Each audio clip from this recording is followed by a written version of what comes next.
Do you find landmines or roses? It's Todd Friel, boing! And I with my levitational power. So if you're here today and you thought, I can't be forgiven, I'm too bad of a sinner, you don't know how good of a Savior Jesus is. No matter who you are, no matter what you have done, where sin did abound, grace abounds that much more. Hello, and welcome to Wretched. My name is Todd Friel. I am your host, the wretch the song refers to. It's Acts chapter 11, and we have the potential for our first church split. What was the issue? Not worship music, although that tends to be a cause for a great number of splits these days. The issue was Gentiles, the reports flooding into Jerusalem. Gentiles are getting saved in Antioch. What are we to do with this? Historically, the believers in Jerusalem were God's chosen people, the Jewish people. Suddenly, the Goyim, the Gentiles, flooding into the kingdom. What do we do about this? What's going on? What do we even call ourselves? That is the first time the word Christian was used. There was a bunch of confusion going on. This was something unprecedented, and the church wanted to figure out what was going on. How do we deal with this? Question for you: who would you send to discern what was happening?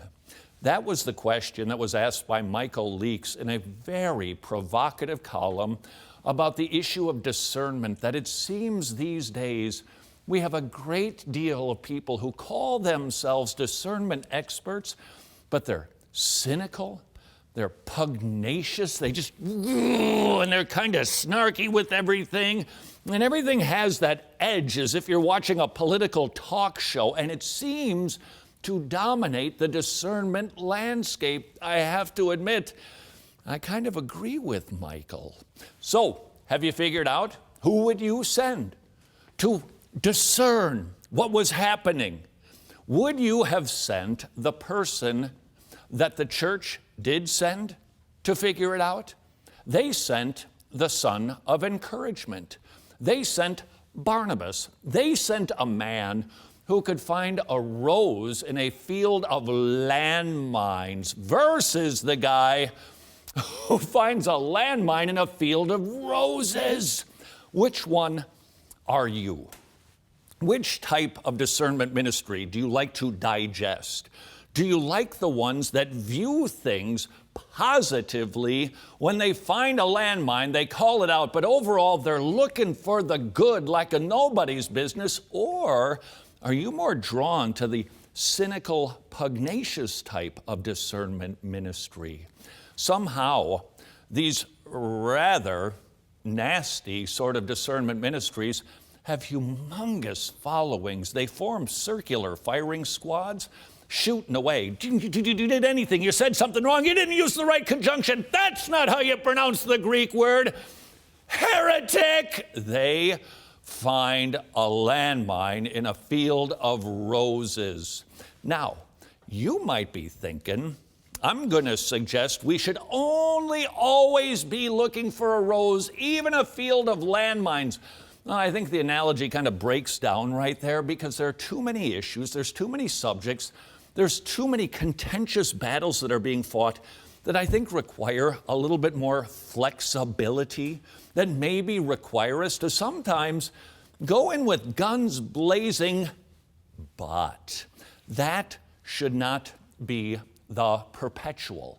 That should not be what we are always doing. Might I suggest to you, if you are following a ministry and all they seem to do is trash and bash and call out people, even people who have faithfully served in ministry for decades, and all of a sudden they sense a misstep and they seem to take delight and glee in the potential downfall of a really good ministry, might I suggest to you, You're following a ministry that is totally out of balance.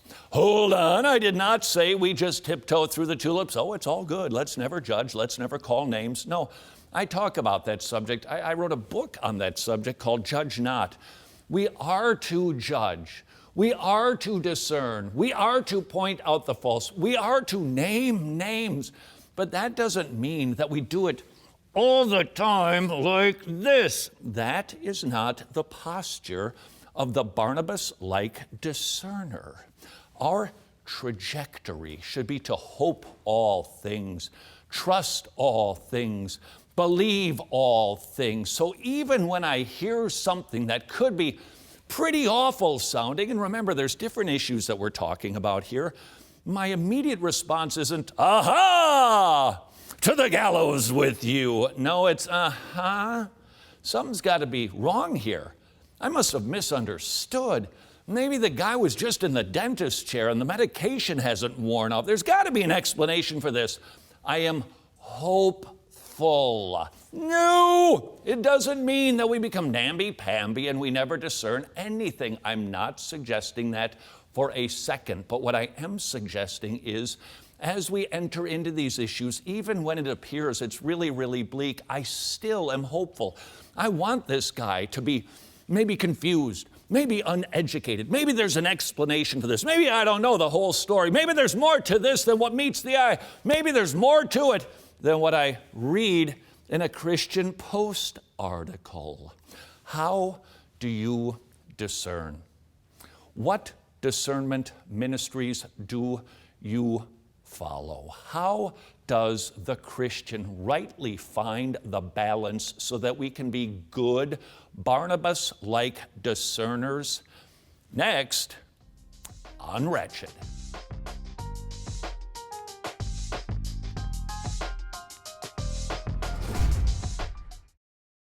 Welcome to beautiful Mozambique. Please meet your Christian brothers and sisters longing for a Bible in their own language. Thanks to Bible League, they get a Bible in their own language. Would you like to bring joy to a believer around the globe? Please support Bible League International at wretched.org/Bible. We think of our relationship with you like this dancing duo. Wretched is this guy, except we can't do the splits. You are this graceful ballerina who bends her feet in very unnatural ways. We are here to support you and lift you up so you can be the most beautiful ballerina you can be. Unless you're a man, and then this just got really weird. Please visit the Wretched store at wretched.org, or we will be sad. Welcome back to Wretched, and a shameful plug, and the world's biggest graphic. Hit it, Aiden! There it is! Huge rules of discernment by me, taken from a book, Judge Not, by one Todd Friel, available at wretched.org. Discernment, it is not for children. Discernment requires wisdom. Discernment isn't a feeling, a hunch, a sense that. No, discernment is rightly studying the Bible, all of it, taking a look at an issue and correctly applying it to sift the true from the false. Or as Spurgeon said, discernment really isn't about the difference between right and wrong. It tends to be about the difference between the right and almost right. It is not easy, and I fear too many of us have been infected by political talk, whether it's radio or TV. What is the tone of most of those programs? You gotta win, man. Gotta chop them down. You gotta get them. Gotta get the zing for my YouTube video so I can pump up my number of followers, make more on the speaking tour, whatever. It can be a battlefield. Should Christian discernment look that way? I don't think so. Does that mean we never judge? No, don't say that at all. There's too many people who are allergic to discerning. Whoa, whoa, whoa, whoa, whoa. Don't want to judge anybody. That's another worldly idea that has infiltrated the church. We've got to be careful. We can have all kinds of pre-understandings about how the Bible is written, what it says, what I'm supposed to do, based on all kinds of external influences, not the least of which would be the TV and the radio we consume. Let us take a look at the rules of discernment. Now, is there a manual for this? Yeah, the Bible is the manual, but these issues aren't easy because frequently they're cloudy. Sometimes they're pretty clear. Some guy goes on TV and says, hey, did you know that Jesus really isn't God? Heretic. That's a no-brainer, but that isn't usually how these issues go down. Lately, there have been a number of evangelical hot-button issues. And what I'm seeing, and this is not good at all, that former partners in ministry are now drawing lines, or people are drawing lines for them and saying, you shouldn't be with you. You shouldn't do a conference with that guy. There are all kinds of discerners that are trying to divide because I believe they're just not discerning with the knowledge that these issues are complex. So let's take a look at what I think the rules of discernment are. Now, these are pretty lengthy, so just brace yourself for a whole lot of text. Here we go. Rule of discernment number 1, heart. That's it right there. What's your heart? Is there a beam in your eye? What's your attitude? Are you sour? Are you annoyed? Did you never like that guy? Do you think that that person is just not aligning himself with the right people? I get all of those considerations, but that does not override and overrule our hearts. Jesus warned us before you go about the business of plucking a little tiny sliver out of somebody's eye, when you got yourself a log in your own eye, you got to remove it first. Was he doing some sort of analogy about forestry? No. Woodworking? Sermon illustration? No. How is your heart? What is your attitude? What is your hope? Do you hope you're going to get them? You're going to break that story. I'm going to be the first one to share this at Sunday school. If that's your attitude, you're not ready to discern. I want to hope all things. I want that. I want this to turn out well. We see this in the Bible. People that are teaching with an incorrect understanding of the Holy Spirit. Believers don't approach them and go, aha, you're rejecting the third person of the Trinity.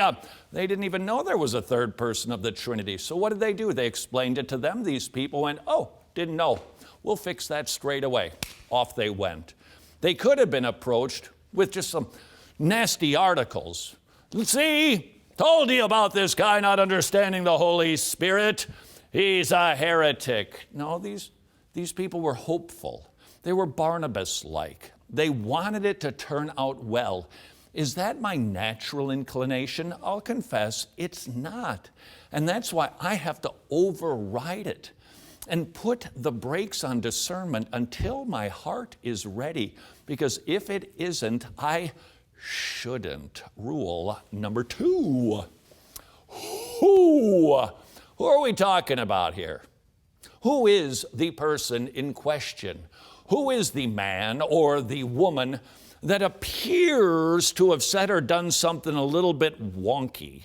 If it is somebody who's a notorious heretic, you look at that and you go, naturally, of course they would do that. Of course they would preach that because they have a history of that. But if you're talking about somebody who has been in ministry, perhaps for decades, we need to remember this person is deserving of more thoughtful consideration. Paul warned Timothy that if people are going to go to the elders, they need to do it in private. Why would they do that if they've got a complaint against their pastor? It's because you're dealing with your pastor. You're dealing with a called under-shepherd, and we need to approach with a great deal of caution.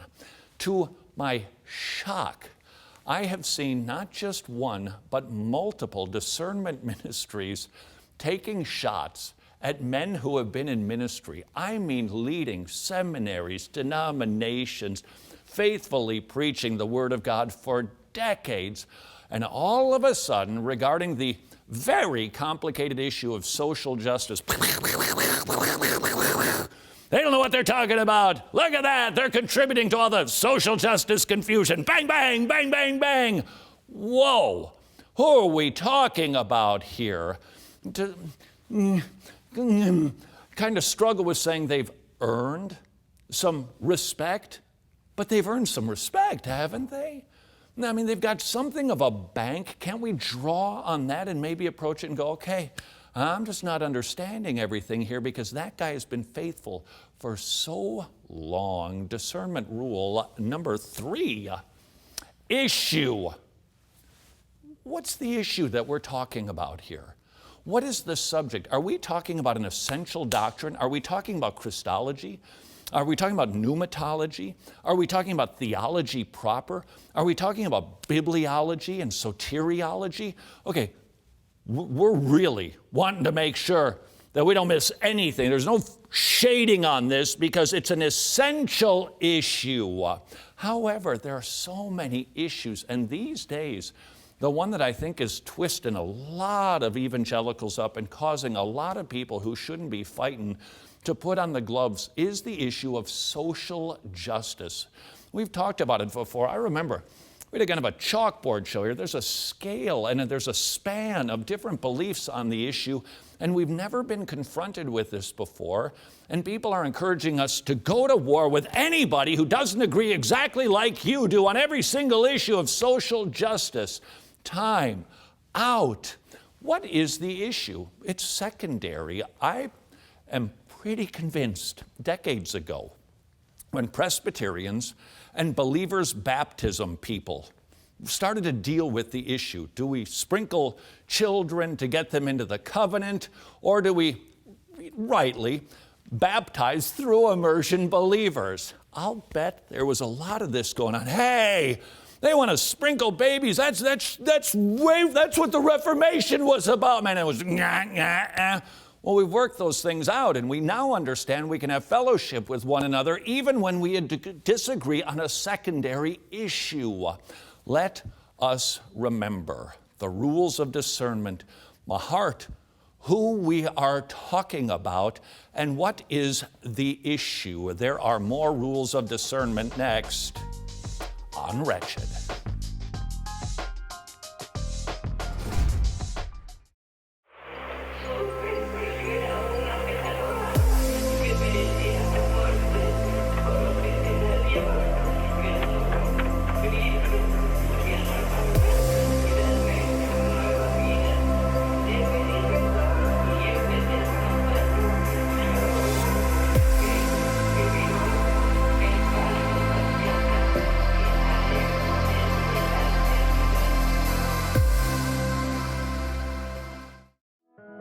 Well, when I found out I was pregnant, I was actually freaking out.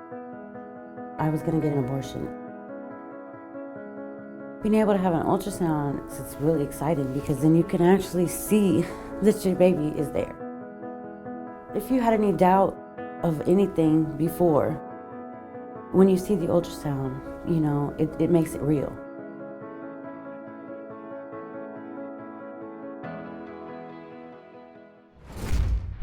Welcome back to Wretched and the Rules of Discernment.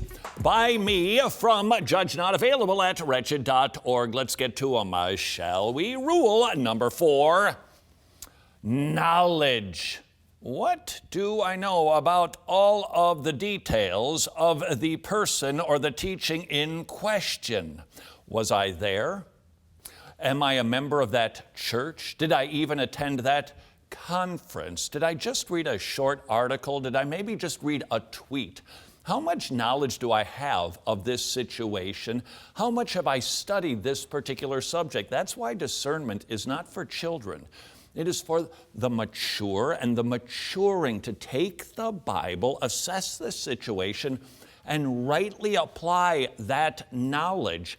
How much knowledge do you possess of this particular theology before you take out the discernment Ginsu knives? Discernment rule number 5.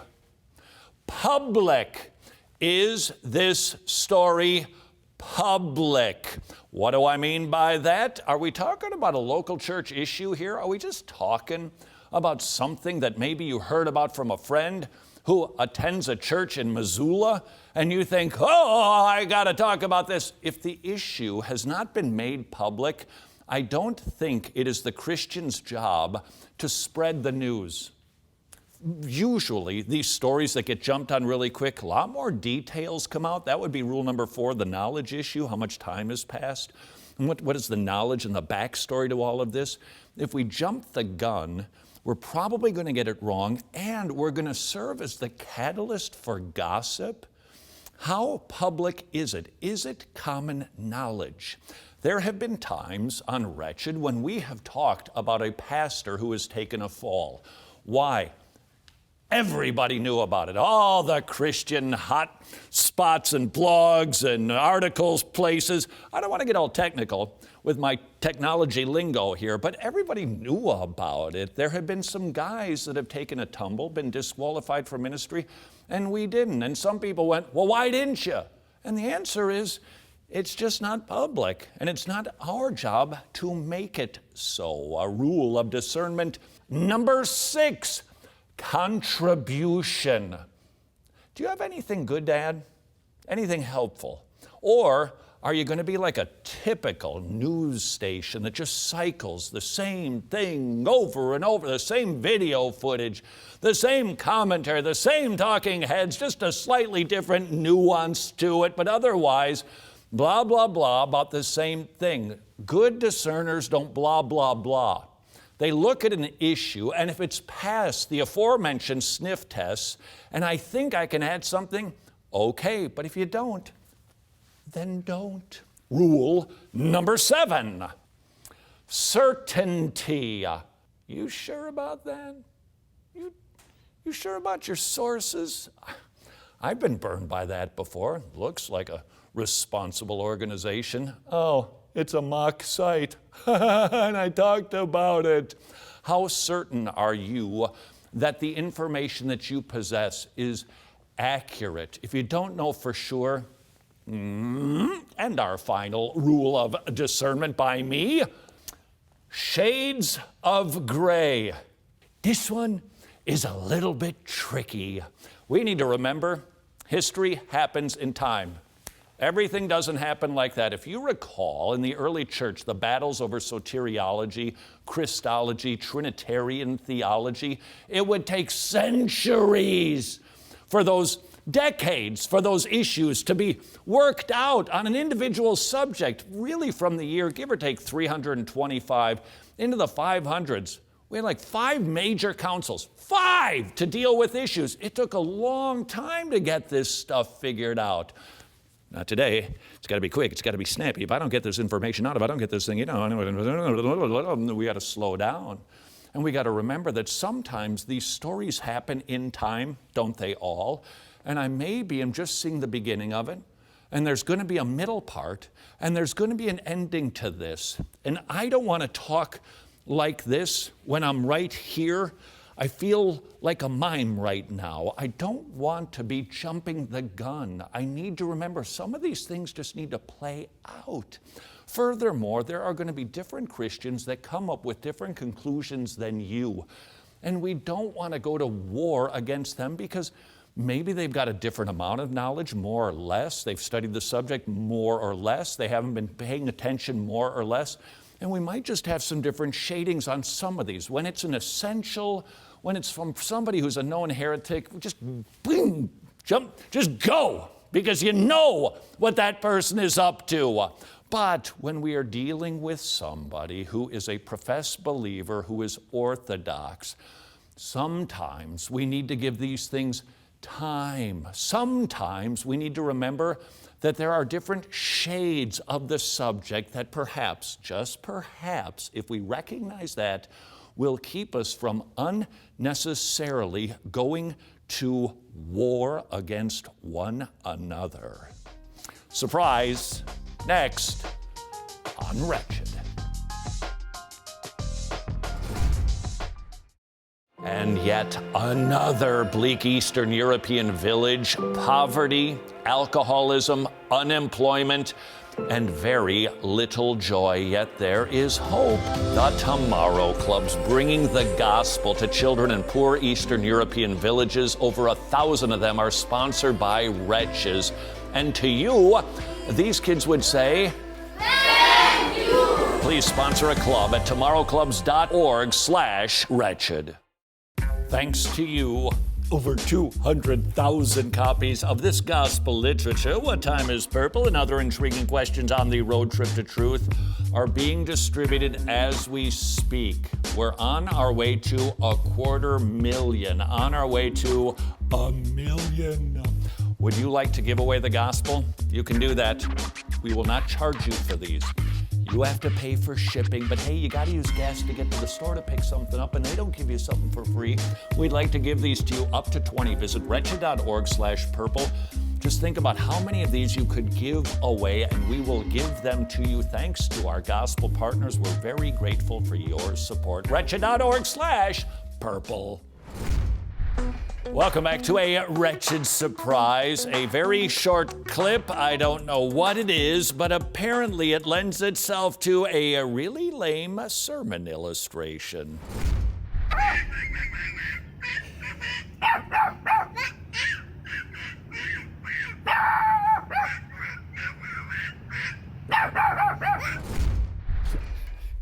I believe it was John Calvin who said that even a dog will bark at a predator to warn his master. And yet how many pastors, how many teachers will never bark to warn the flock? Are there times to bark? Absolutely there are. Do we need to be barking perpetually? No, we don't. There are times to bark. But let's not turn into a cottage industry of just being barkers, perpetual yappers about stuff, warning people about things that just aren't that important. And if I could simply take a diversion for a second, Todd, pretty much this entire program has been a diversion. Pastor, how do you handle all of these issues? There's so many that you could bark about. Might I encourage you, Pastor, most likely you have somebody in your congregation who is a mature barker, who can sift through it and not necessarily just give you every single thing that you should ever talk about, just the big stuff when it rises to the top, so that you can focus on preparing for your Sunday sermon. Let's see who won something, shall we? Congrats to Deborah Triplett. That seems appropriate. She would win Reset for Parents. You could too. Wretched.org and subscribe to the free Wretched newsletter. And until tomorrow, go serve your king. Thank you for watching Wretched TV, a donor-supported television program. If you've benefited from Wretched, would you consider supporting our ministry? Your tax-deductible gift allows us to preach the amazing gospel. Wretched, amazing grace.